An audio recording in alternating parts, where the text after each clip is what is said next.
எனக்கு ஒரே ஒரு உதவி செய்ய வேண்டும் என்று சொல்கிறான். என்ன உதவி என்று கேட்டவுடனே பகவான்கிட்ட சொல்லுகிறான், உன்னை எனக்கு காட்டினார் அல்லவா அந்த குரு, அவருக்கும் நீ என்னோடு வந்து காட்சி தர வேண்டும் என்று கேட்கிறான். பகவான் சொல்லுகிறான், அவர் என்னை நம்ப மாட்டாரப்பா. அவர் சொற்பொழிவிலே தான் சொல்லுவார். அவர் கற்பனையாக சிந்தித்து கொண்டிருக்கிறார். அவர் என்னை சொல்லுவாரே தவிர என்ன செய்ய மாட்டார்.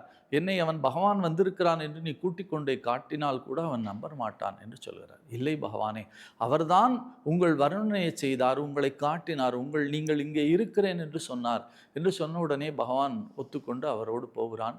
அடுத்த கணம் உபன்யாசகர் வீட்டு வாசல்லே நிற்கிறார்கள்.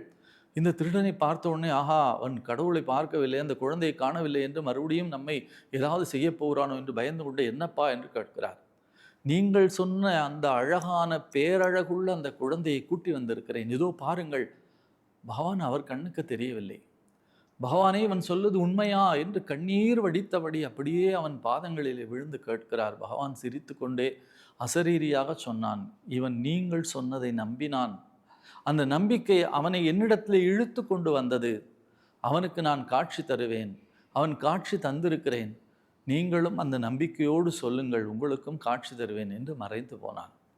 பிறகு அந்த திருடன் பக்தனாக மாறினான் என்று நாம் சொல்ல வேண்டுமா என்ன?